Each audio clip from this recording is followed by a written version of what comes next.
வணக்கம். உங்களுடைய ஃபோன்லையும் your phone storage full என்று இந்த மாதிரி மெசேஜ் அடிக்கடி வந்து உங்களுடைய ஃபோனை யூஸ் பண்ண விடாமல் பண்ணுகிறதா? இதற்கு மிக முக்கியமான காரணங்களில் ஒன்று நீங்க யூஸ் பண்ற வாட்ஸ்அப். ஆல்மோஸ்ட் 50% மேல உங்களோட ஃபோன் ஸ்டோரேஜ் ஃபுல் ஆகிறது காரணம் உங்களுடைய வாட்ஸ்அப் தான். உங்கள் அனுமதி இல்லாமல் உங்களுடைய ஃபோனுக்குள் நிறைய ஸ்டோரேஜ் இந்த வாட்ஸ்அப் எடுத்துக் கொள்கிறது. உங்களுடைய குரூப் சேட், பிசினஸ் சேட், இப்படியான பிசினஸ் குரூப்ல இருந்து வர போட்டோஸ், வீடியோஸ் எல்லாமே உங்கள் அனுமதி இல்லாமலே உங்களுடைய போனை நிரப்பிக் கொண்டிருக்கின்றது. சோ வெள்ளம் வரும் முன் அணை கட்டுவதை போல உங்களுடைய வாட்ஸ்அப்பில் வருகின்ற தேவையற்ற போட்டோஸ், வீடியோஸ் எல்லாவற்றையும் முதலில் நாம் தடை செய்ய வேண்டும். அதுக்கு வாட்ஸ்அப்லேயே auto storage, auto download option அப்படின்னு ஒன்று இருக்குது. அந்த ஆப்ஷனை நாங்கள் ஆஃப் பண்ணிட்டு அதுக்கு பிறகு எங்களுடைய போனில் சேவ் ஆகி இருக்கின்ற தேவையற்ற லார்ஜ் ஃபைல்ஸ் எல்லாவற்றையும் நாங்கள் டிலீட் செய்வது எப்படி என்கின்ற 2 படிமுறைகளையும் ஸ்டெப் பை ஸ்டெப்பாக இந்த வீடியோவில் நான் எக்ஸ்பிளைன் பண்றேன்.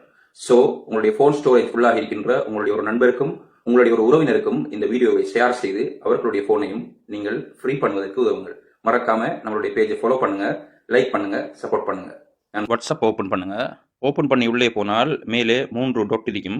அதை கிளிக் பண்ணி உள்ளே போனீர்கள் என்றால் செட்டிங்ஸ் அப்படின்ற ஆப்ஷன் இருக்கும். அதை கிளிக் பண்ணி உள்ளே வந்தால் ஸ்டோரேஜ் அண்ட் டேட்டா அப்படின்னு கீழே இருக்கும். இதை கிளிக் பண்ணி உள்ளே வாங்க. உள்ளே வந்தால் லாஸ்ட்ல பாருங்க மீடியா ஆட்டோ டவுன்லோட் அப்படின்னு இருக்கும்.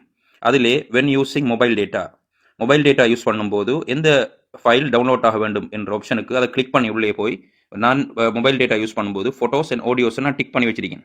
நீங்கள் இதில் ஆடியோவை மட்டும் டிக் பண்ணலாம், அல்லது ஃபோட்டோஸை மட்டும் டிக் பண்ணலாம், அல்லது டாக்குமெண்ட்டை மட்டும் டிக் பண்ணலாம், அல்லது எதையுமே டிக் பண்ணாமலுக்கு விடலாம்.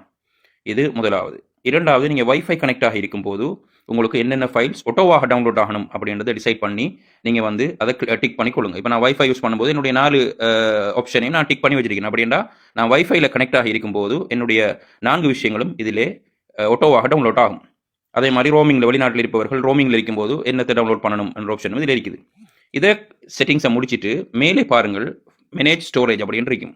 அதை கிளிக் பண்ணி உள்ளே வந்தால் உங்களுடைய ஸ்டோரேஜுக்கு ஏற்றால் போல் அது கொஞ்சம் டைம் எடுத்து உங்களுடைய ஸ்டோரேஜை காட்டும். அதாவது 7.8 GB நான் இப்போ யூஸ் பண்ணியிருக்கிறேன். அது அப்படியே கீழே கொண்டு வந்தால் உங்களுடைய செக்லிஸ்ட் எல்லாமே இங்கே காண்பிக்கும். இதிலே முதலாவதிலிருந்து கடைசி வரை சைஸ் வைஸாக எதிலே அதிகமான டேட்டா சேவ் ஆகிருக்குது, ஸ்டோரேஜ் எதிலே அதிகமாக சேவ் ஆகிருக்குதுன்றது காண்பிக்கும். இப்போ முதலாவது நான் இருக்க குரூப் ஓப்பன் பண்ணுறேன். ஓப்பன் பண்ணி இங்கே இருக்கின்ற வீடியோக்கள் இதிலே நான் முதலாவது பாருங்கள் ஒரு வீடியோ டிலீட் பண்ணி காட்டுறேன். இதை நான் ஓப்பன் பண்ண அதனை காண்பிக்கும். அதை கிளிக் பண்ணி அதனை டிலீட் ஆப்ஷன் கொடுத்து விட்டால் அது டிலீட் ஆகிவிடும். அது இல்லாமலுக்கு உங்களுக்கு அதில் எல்லாவற்றையும் டிலீட் பண்ண வேணுமாக இருந்தால் பாருங்கள் என்னுடைய 1.4 GBயும் ஆட்டோமேட்டிக்காக டிலீட் ஆகிவிடும். இவ்வாறு உங்களுடைய ஸ்டோரேஜையும் நீங்கள் மிச்சப்படுத்திக் கொள்ளலாம். இது தவிர இன்னும் பல ஆப்ஷன்கள் இருக்கின்றது. நான் அடுத்தடுத்த வீடியோக்களில் உங்களுக்கு எக்ஸ்பிளைன் பண்ணுகிறேன்.